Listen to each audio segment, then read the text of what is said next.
Friends, welcome to my channel learn with Keeru. आज हम पढ़ेंगे क्वालिटी कॉस्टिंग के बारे में।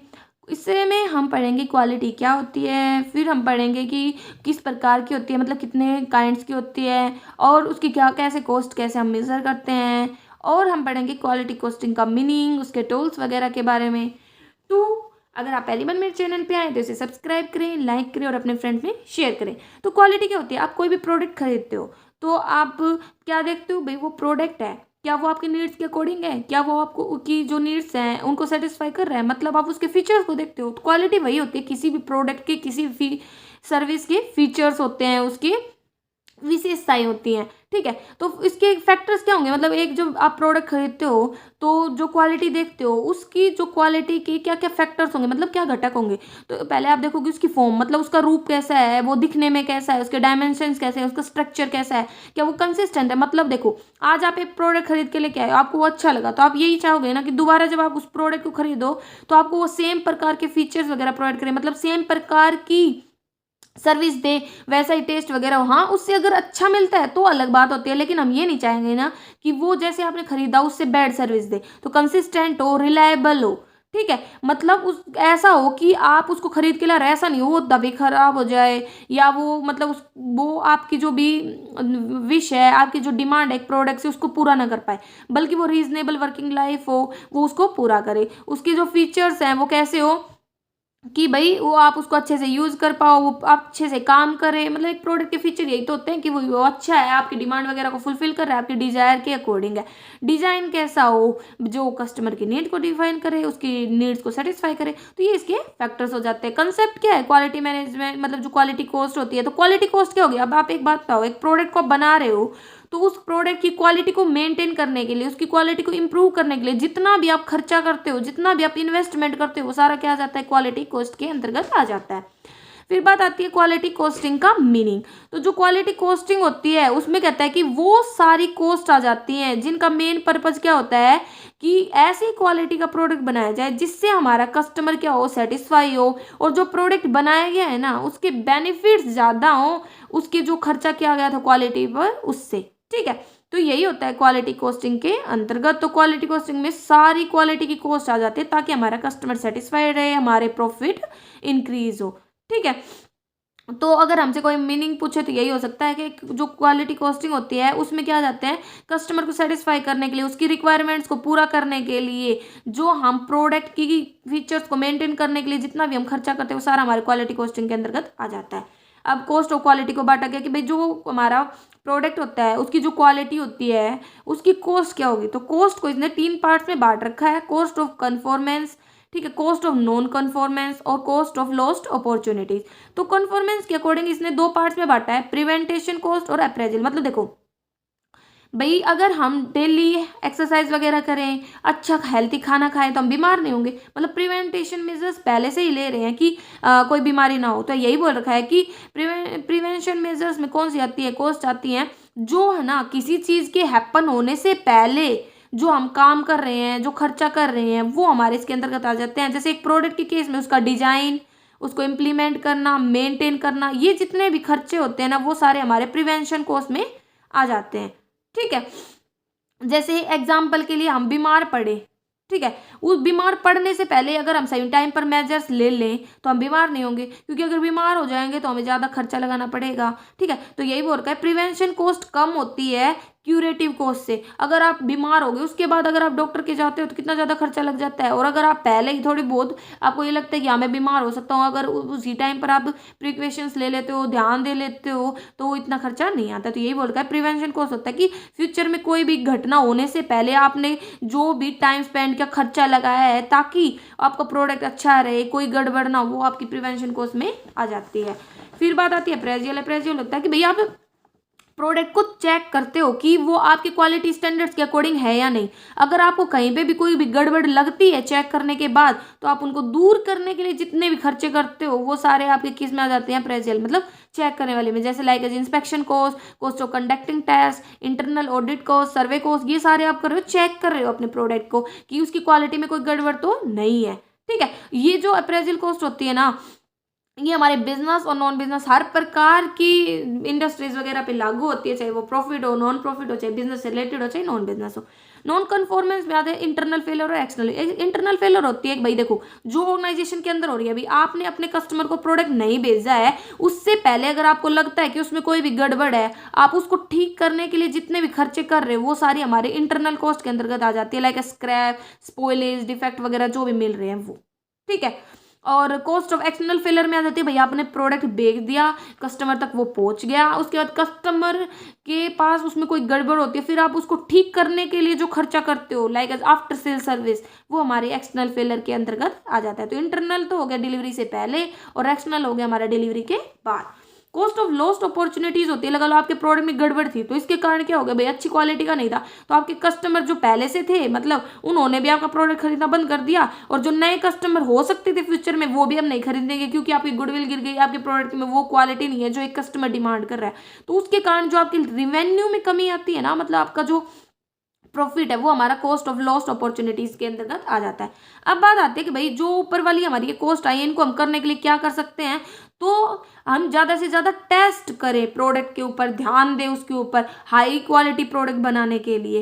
तो इससे क्या होगा कि ना तो आपके कस्टमर ख़त्म होने का खतरा आएगा, ना कोई इंटरनल फेलियर होगी, ना एक्सटर्नल फेलियर होगी, क्योंकि हम पहले से ही चेक कर लेंगे कि एक कस्टमर किस प्रकार का प्रोडक्ट डिमांड कर रहा है, कैसे हम उसको बना सकते हैं, और क्या क्या कमियां हैं जिनको हमें दूर करने की जरूरत है। इसके लिए हम क्या कर सकते हैं भाई, जितनी भी कॉस्ट आ रही है किसी भी प्रोडक्ट की, उसके एरियाज को फिक्स करके उनको रैंकिंग वगैरह असाइन कर सकते हैं, और जो जहाँ पे भी मतलब ज़्यादा कॉस्ट लग रही है हम उन एरियाज पर ज़्यादा फोकस करके उसको दूर कर सकते हैं, ठीक है।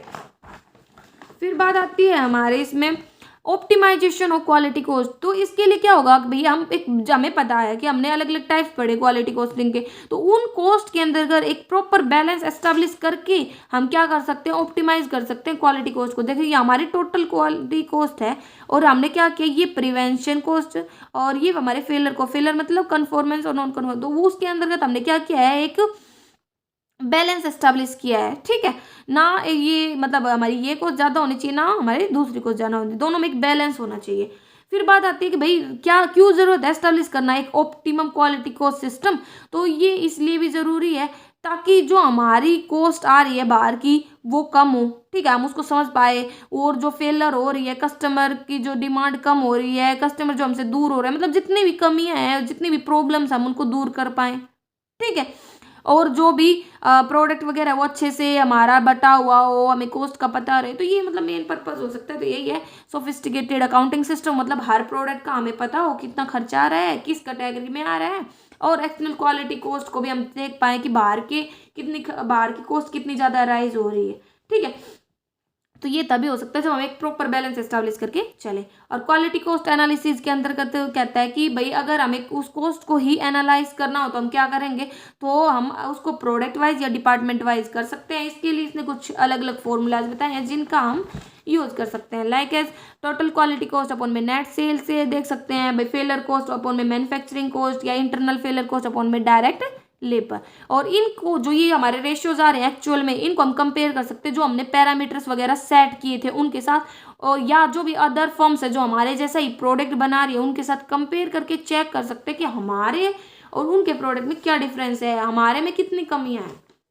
अब बात आती है टोटल क्वालिटी मैनेजमेंट। टोटल हमने क्वालिटी कॉस्ट के बारे में पढ़ लिया, मत मैनेजमेंट वर्ड से क्लियर है, जहाँ पे हम मैनेजमेंट करें। मैनेजमेंट क्या है, आर्ट है, ठीक है, जो डिफाइन करता है हर एक्टिविटीज को। तो यही बोल रखा है कि इसमें क्या हो जाता है कि कंसेप्ट या टूल होता है, ठीक है, कि सारे इम्प्लॉइज किस पर फोकस करें, कि जो भी प्रोडक्ट है उसके ऊपर फोकस करे, उसको इम्प्रूवमेंट के ऊपर फोकस करे, जो कस्टमर की डिमांड के अकॉर्डिंग हो उसके ऊपर फोकस करे। तो टोटल क्वालिटी मैनेजमेंट किस पर ध्यान देता है, क्वालिटी के ऊपर, कि क्वालिटी ऐसी हो जो कस्टमर की डिमांड को पूरा करे, कस्टमर के सेटिस्फेक्शन को अचीव करने में हमारी मदद करे, ठीक है। और मेन ऑब्जेक्टिव क्या होता है टोटल क्वालिटी मैनेजमेंट का, कि जो वेरिएशंस आ रहे हैं ना अलग अलग प्रोसेस पे, उसमें कमी आए, कंसिस्टेंसी मेंटेन रहे, कस्टमर की सारी डिमांड फुलफिल हो। ऐसा नहीं है कि एक कस्टमर को तो प्रोडक्ट अच्छा लगा क्योंकि उसके प्रोडक्ट में टेस्ट था, दूसरे को वो अच्छा नहीं लगा क्योंकि उसके प्रोडक्ट में टेस्ट नहीं था। ये हो सकता है जो कंसिस्टेंसी ना हो, मतलब हमें हमारे प्रोडक्ट को बनाने का सही से तरीका ही ना पता हो, कभी हम कुछ ज़्यादा मटेरियल लगा रहे हैं, कभी कुछ कम लगा रहे हैं, ठीक है। इसके लिए स्टेप्स बताई हैं कि फोकस हो कंटिन्यूअस इंप्रूवमेंट पे, ठीक है, रिपीटेबल, मिजरेबल हो जो, और आइडिया क्या हो बिहाइंड इट, कि जो थिंग्स है ना उसी तरीके से काम करे जिस तरीके से सोचा गया। एक पेन का काम होता है जैसे लिखने का, तो वो वही लिखने का ही काम करे, ठीक है। और एग्जामाइन करे कि यूजर कैसे उस प्रोडक्ट को यूज कर सकता है, ठीक है, ताकि इम्प्रूवमेंट हो। और आइडिया क्या होता है इसके अंतर्गत की जो चीज़ें हैं ना उसी तरीके से, जैसे हम भाई पेन आते हैं हमारे, तो हम ये बोलते हैं ना कि जेल का पेन होता है वो अच्छा स्पीडली लिखता है, एक हम बोलते हैं 2 रुपए वाला पेन सिक्की का वो थोड़ा टाइट होता है, एक हम बोलते हैं कि बाल पेन वो बहुत अच्छा स्पीडली चलता है। तो मतलब वो कस्टमर की जो डिमांड होती है उसके अकॉर्डिंग काम करे ताकि कस्टमर उससे क्या हो, खुश हो, ठीक है। तो यही इसने इसकी स्टेप्स बताई है कि टोटल क्वालिटी मैनेजमेंट में किन किन चीज़ों पर फोकस किया जाता है, और जो टोटल होती है, टोटल कॉस्ट में हमारी किस प्रकार कॉस्ट आ जाती है, जो कस्टमर की नीड्स को सेटिस्फाई करे और ओनर की नीड्स को सेटिस्फाई करे, और जो प्रोडक्ट होता है उसकी क्वालिटी। अब बात आती है कि भाई टोटल क्वालिटी मैनेजमेंट को लागू करने के लिए हम किस प्रकार के मेथड्स का यूज करते हैं। तो अलग अलग जो एक्सपर्ट्स होते हैं उन्होंने अलग अलग अपने अपने व्यूज दिए हैं। कोई कहता है कि एक सिस्टमेटिक एलिमिनेशन है वेस्ट का, और दोबारा से काम करना इम्परफेक्ट प्रोसेस पे, ताकि जो भी कमियां वगैरह है उनको हम क्या कर सकें, दूर कर सकें। टोटल क्वालिटी मैनेजमेंट डिजाइन की जाती है क्या करने के लिए, इंप्रूव करने के लिए, क्या जो भी कमियां वगैरह हमारे प्रोडक्ट के डिजाइन में उसको दूर करने के लिए। तो इसमें बताया है कि कौन कौन सी प्रैक्टिसेस है जो एक मैनेजमेंट को ध्यान में रखनी चाहिए अपने क्वालिटी को बढ़ाने के लिए, प्रोडक्टिविटी को बढ़ाने के लिए, और कस्टमर की डिमांड को सेटिस्फाई करने के लिए। तो कंसिस्टेंसी मेंटेन करो, ठीक है, कि प्रोडक्ट है ना वो फ्यूचर में जो कंपटीशन वगैरह है उसको भी फेस कर पाए, मार्केट में बना रहे, प्रॉफिट को बढ़ाए, कस्टमर की डिमांड को पूरा करे, फिलोसॉफी के अकॉर्डिंग हो, मतलब ताकि जो चैलेंजेस वगैरह है ना उनके बारे में उसे पूरी नॉलेज हो, डिपेंडेंस को सीज करे, इंस्पेक्शन पर ज्यादा ध्यान दे, ठीक है, ताकि कमियों वगैरह का पता लगा सके। और ना सिर्फ प्राइस टैग वगैरह पे फोकस ना करे, बल्कि अपनी जो कॉस्ट आ रही है टोटल उसको भी कम करने पर पूरा फोकस करे, क्योंकि जो कॉस्ट होती है ना उसी के अकॉर्डिंग प्रॉफिट भी डिफाइन होता है। और कंसिस्टेंटली इंप्रूव करता रहे, प्रोडक्शन वगैरह पे, क्वालिटी वगैरह पे पूरा फोकस रखे, ठीक है, ट्रेनिंग वगैरह दे जॉब के ऊपर भी, ताकि एम्प्लॉयज वगैरह को ज़्यादा से ज़्यादा नॉलेज हो, लीडरशिप वगैरह को मेंटेन करे, क्योंकि एक जब लीडर होता है तो गाइड कर सकता है लोगों को, उसके जो भी एम्प्लॉयज वगैरह और वो उसके अकॉर्डिंग काम करते हैं। फियर वगैरह को कम करे, जो बैरियर्स आ रहे हैं अलग अलग डिपार्टमेंट में उनको हटाए, जो स्लोगन्स वगैरह हैं, ठीक है, उनको दूर करें। किस टाइप के, जैसे एक प्रॉपर सिर्फ एक टारगेट दी कि भाई 0 डिफेक्ट्स होने चाहिए, नए लेवल प्रोडक्टिविटी होनी चाहिए, ठीक है, स्टैंडर्ड्स वगैरह को मतलब हटा दे, लीडरशिप वगैरह लेके आए, ठीक है। जो अलग अलग आदमी मतलब जो पर्सन होते हैं, एम्प्लॉयज होते हैं, उनके जो अलग अलग ऑब्जेक्टिव उनको हटाए, बल्कि वो ग्रुप में काम करे, उनके गोल सेटअप करे एक ग्रुप में काम करने के, जिससे क्या हो, टीम पावर डेवलप हो, ठीक है, अलग अलग प्रकार के जो बैरियर्स है उनको दूर करने पर इन सब पे फोकस करें, ताकि सेल्फ इम्प्लीमेंट वगैरह हो। तो ये सारे हम यूज कर सकते हैं टोटल क्वालिटी मैनेजमेंट को हम लागू करने के लिए। अब बात आती है बेसिक प्रिंसिपल क्या है। तो जो टोटल क्वालिटी मैनेजमेंट होती है उसके 3 मेन बेसिक प्रिंसिपल है। एक तो कस्टमर को सेटिस्फाई करना, क्योंकि कस्टमर क्या है, किंग ऑफ द मार्केट है, तो मेन पर्पज यही होता है कि कस्टमर सेटिस्फाई हो। कि और कस्टमर कैसे सेटिस्फाई होगा, वो सेटिस्फाई होगा उसे जब उसकी डिमांड के अकॉर्डिंग प्रोडक्ट मिलेगा, मतलब उसने जितना पे किया है उसे उसके अकॉर्डिंग सर्विस मिलेगी जिससे वो सेटिस्फाई हो। सप्लायर सेटिस्फेक्शन भी जरूरी होता है, क्योंकि जो सप्लायर होता है ना वो पर्सन होता है जिससे हम सामान खरीदते हैं, जो हमें सप्लाई करता है, तो उसके साथ भी अच्छे रिलेशन होना जरूरी है, कि हम टाइम पर उसे इन्फॉर्म करें भाई हमें इस प्रकार का प्रोडक्ट चाहिए, टाइमली हम उसे पेमेंट भी करें, ठीक है, ताकि वो हमारी जो भी रिक्वायरमेंट्स है उनको पूरा कर पाए और हम उसकी जो रिक्वायरमेंट है उनको पूरा कर पाए। कंटिन्यूअस इंप्रूवमेंट पे ध्यान दें, क्योंकि परफेक्शनेस जो होती है ना वो कभी नहीं आती, हमेशा कुछ ना कुछ रह ही जाते हैं, तो इसलिए हमेशा फोकस रखे, कुछ ना कुछ इंप्रूवमेंट करने पर ध्यान दे। और जस्ट इन टाइम अप्रोच भी होती है कि ठीक है। अब बात आती है टूल्स या टोटल क्वालिटी मैनेजमेंट की टेक्निक्स क्या होती है। तो कहता है कि जो टोटल क्वालिटी जो हमारी मैनेजमेंट होती है ना उसके बहुत सारे टूल्स होते हैं, और ये क्या होते हैं, कहता है कि एक बेसिक टूल वो होते हैं जो हेल्प करते हैं क्वालिटी से रिलेटेड जितनी भी प्रॉब्लम वगैरह होती है ना उनको दूर करने में, ठीक है। कैसे, डाटा को कलेक्ट करके उसे एनालाइज करके, फिर जो भी प्रॉब्लम का मेन कोज है, रूट कोज, उसको मतलब फाइंड आउट करके और रिजल्ट्स वगैरह को ध्यान में रख के वो क्या करता है, जो हमारा टोटल क्वालिटी मैनेजमेंट है वो जो भी हमारी क्वालिटी से रिलेटेड प्रॉब्लम वगैरह उनको दूर करता है। तो इसके लिए वो अलग अलग टेक्निक्स का यूज करता है। तो पहला है पेरेटो प्रिंसिपल। पेरेटो प्रिंसिपल क्या होता है, इसमें मतलब एक टाइप का बार चार्ट होता है, ठीक है। इसमें क्या होता है कि भाई जो भी हमारे एक्शंस वगैरह होते हैं ना उनको प्रियोरिटाइज किया जाता है, किस ऑर्डर में, एक डिसेंडिंग ऑर्डर में, मतलब इसमें एक चार्ट होता है, ठीक है, जो क्या करता है अलग अलग काजेज का पता लगाता है कि भाई आपके प्रोडक्ट से आपकी क्वालिटी से रिलेटेड क्या क्या काजेज है, और फिर उनको एक ऑर्डर में अरेंज करता है, ठीक है। मतलब ये मेनली ये बोला जाता है कि ज़्यादातर जो प्रॉब्लम्स होते हैं ना वो थोड़े से काज रूट कॉज में होते हैं, जैसे 20% कॉजेज में होते हैं, लाइक रॉ मटेरियल से रिलेटेड होगी, मशीन से रिलेटेड होगी, लेबर से रिलेटेड होगी। तो यही बोला जाता है कि मेन सजेशन ये दिया जाता है कि फोकस करो छोटे छोटे जो डिफिशिएट आइटम होते हैं उनके ऊपर, ताकि ज़्यादा से ज़्यादा प्रॉब्लम वगैरह को सोल्व किया जा सके, जैसे कि इसने चार्ट में दिखाया गया है। देखो कि सबसे ज़्यादा यहाँ पे प्रॉब्लम है, फिर यहाँ फिर यहाँ फिर यहाँ, मतलब इसने है ना बार चार्ट की हेल्प से इनको कैटेगरीज में बांट दिया है कि ए कैटेगरी में कितनी प्रॉब्लम, बी में कितनी, सी में कितनी, डी में, ई में। यहाँ पे ये एक्स एक्सिस पे रूट रिजेक्ट के काजेज बताए कि कितने परसेंट है, और यहाँ पे परसेंट ऑफ रिजेक्टनेस की हम कितना रिजेक्ट कर सकते हैं। तो इसमें ये बताया जाता है एक टाइप से इंपॉर्टेंट और जो नॉन इंपॉर्टेंट काजेज हैं हम उनको अलग अलग करके दिखाते हैं बार चार्ट में। ठीक है, तो ये क्या होता है, बार चार्ट जो हेल्प करता है हमारा प्रायोरिटाइज करने में। ठीक है, अरेंज करके उनको एक डिसेंडिंग ऑर्डर में, कैसे अरेंज कर रखा हमने इनको, in descending order, descending order में हम इनको अरेंज करके चल रहे हैं। फिर आता है स्कैटर। तो स्कैटर में क्या होता है, इसमें भी क्या होता है कि भाई एक लाइन ड्रॉ करते हैं हम। ठीक है, मतलब नॉर्मली जैसे भाई पॉइंट वगैरह हमने प्लॉट कर दी, ये हमारी एक्स एक्सिस है, ये वाई एक्सिस है, तो यहाँ पे तो हम डिपेंडेंट वेरिएबल दिखाते हैं जो डिपेंड करते हैं किसी ना किसी पे, यहाँ पे हम इंडिपेंडेंट वेरिएबल दिखाते हैं। तो इसमें क्या होता है कि एक ऐसा टूल होता है जो भाई दो जो वेरिएबल होते हैं उनके बीच में रिलेशनशिप बताते हैं, हमारे एक्स और वाई वेरिएबल के, मतलब डिपेंडेंट और इंडिपेंडेंट वेरिएबल के बीच में। ठीक है, तो जो स्कैटर प्लॉट होता है वो हमारा डिपेंडेंट और इंडिपेंडेंट या दो जो वेरिएबल है हमारे एक्स और वाई एक्सिस उनके बीच में हमें क्या बताता है, रिलेशन बताता है। ठीक है, जैसे भाई रैंडमली तो हो गया कि कोई वो नहीं है, कहीं भी रख दिया, तो जहाँ पे मतलब कोई रिलेशन ना बने। और जो हमारा ये जो हमें दिखा रखा है, ये हमें दिखा रखा है पॉसिबल जो पॉजिटिव कोरिलेशन होता है, जहाँ पे एक रिलेशन बन रहा है, जैसे एक ऑर्डर में चल रहा है जो। ठीक है, जहाँ पे हम एक ऑर्डर बता सकते हैं, और एक ऐसा जहाँ पे कुछ समझ ही ना है कि पॉइंट कहाँ पे मिलाना है, मतलब कोई रिलेशन समझ में ना आए। ठीक है, तो जो स्कैटर्ड प्लॉट हो गया वो हमारा कैसा हो गया, जो एक बिना किसी लाइन के हम ड्रॉ करते हैं, और जो इंटरेक्शन होता है दो पॉइंट्स के बीच में, दो वेरिएबल्स के बीच में। ठीक है, लेकिन कोई लाइन वगैरह ड्रॉ नहीं की जाती जिस पर। फिर आता है कंट्रोल चार्ट। तो कंट्रोल चार्ट क्या होता है, एक लाइन ग्राफ होता है जो है ना वेरिएशंस बताता है। ठीक है, जो भी ऑर्डर के इंटरवल होते हैं ना, उन टाइम इंटरवल उनमें, तो कहता है कि जो कंट्रोल चार्ट होता है वो क्या बताता है हमें, भाई मेथड बताता है। ठीक है, कंट्रोल सिस्टम के जो हमें लगाने चाहिए जब हम प्रोडक्शन वगैरह करते हैं। मतलब इसमें क्या होता है भाई, लिमिट वगैरह सेट कर जाते हैं एक, तो उसमें हम ये देखते हैं upper control level, lower control और टोलरेंस, मतलब कहाँ तक हम मतलब उसको टोलरेट कर सकते हैं, जहाँ पे हमें कंट्रोल करने की जरूरत नहीं है। तो इसके लिए क्या करते हैं, हम एक लाइन वगैरह बीच में ड्रॉ करके चलते हैं, उसे बोलते हैं प्रोसेस ट्रेंड, की क्या ट्रेंड चल रहा है।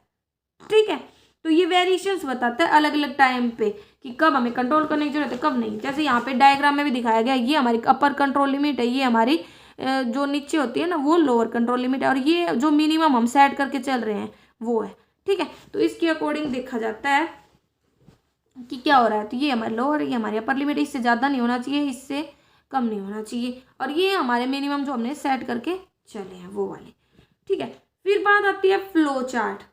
तो ये फ्लो चार्ट पढ़ने से पहले एक मिनट ये आप ध्यान रख सकते हो, ये हमारा आउट ऑफ कंट्रोल हो गया सिचुएशन, क्योंकि ये हमारा जो मिनिमम लेवल है उससे भी नीचे जा रहा है, तो हम इसको कंट्रोल नहीं कर सकते, आउट ऑफ कंट्रोल लेवल है। जैसे अगर ये इससे ऊपर चला जाता तो ये भी हमारा आउट ऑफ कंट्रोल हो जाता।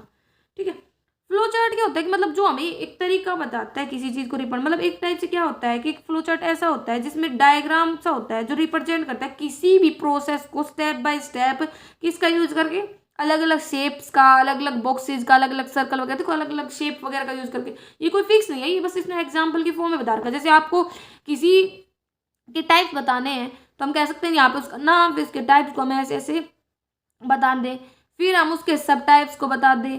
ठीक है, तो ये हमारा क्या होता है, एक फ्लो चार्ट होता है जो क्या करता है, जो डायग्राम की हेल्प से, मतलब एक डायग्रामेटिक फॉर्म में फिगर्स वगैरह की हेल्प से हमें किसी भी चीज़ का स्टेप बाय स्टेप रिप्रेजेंटेशन देता है। तो ये क्या हो गया, एक फ्लो चार्ट वो होता है जो पिक्चर सिंबल्स वगैरह का यूज करता है और डायरेक्शन बताता है किसी भी प्रोसेस की।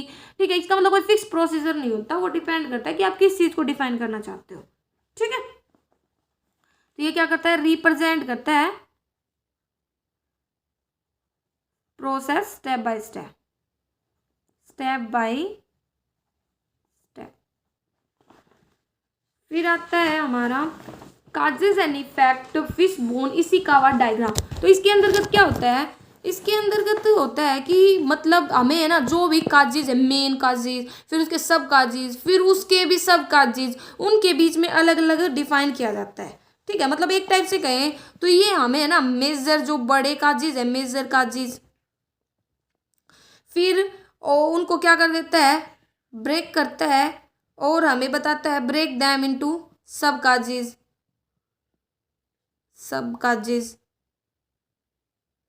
और फिर जो ये सब काजेज होते हैं इनको when further them into subdivision, मतलब फिर से और पार्ट में बांट देता है। जैसे इसने डायग्राम मेन काजेज आया, फिर उसके लेवल 2 काजेज, फिर उसके लेवल 3 काजेज, मतलब जो काजेज वगैरह है ना उनको एक ऑर्डर में डिफाइन करता जाता है कि मेन काजेज क्या है सबसे ज्यादा जिन पर ध्यान देने की जरूरत है, फिर उसके भी सब काजेज, फिर उसके भी सब काजेज।